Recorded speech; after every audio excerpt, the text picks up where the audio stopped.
నిర్మల్ జిల్లా కుబీర్ మండలం దోడర్న గ్రామంలో తెలంగాణ జలసిరి కార్యక్రమం ఘనంగా నిర్వహించారు. ఈ కార్యక్రమంలో భాగంగా జిల్లా collector Bhavesh Mishra farm pond నిర్మాణానికి శంకుస్థాపన చేశారు. ఈ సందర్భంగా కలెక్టర్ మాట్లాడుతూ ఫామ్ పాండ్లు భూగర్భ జలాల పెంపుదలకు కీలకంగా ఉపయోగపడతాయని అన్నారు. వర్షాభావ పరిస్థితులు పంటలకు అవసరమైన నీటిని అందించడంలో ఇవి రైతులకు ఎంతో మేలు చేస్తాయని తెలిపారు.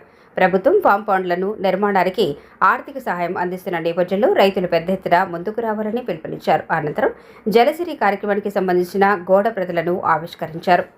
ఈ కార్యక్రమంలో అదనపు collector B Venkateswarlu, DRDO Vijayalakshmi, తహసీల్దార్ శ్రీదేవి, ఎంపీడీఓ శ్రీనివాస్, ఏపీఓ హరిలాల్ తదితరులు పాల్గొన్నారు.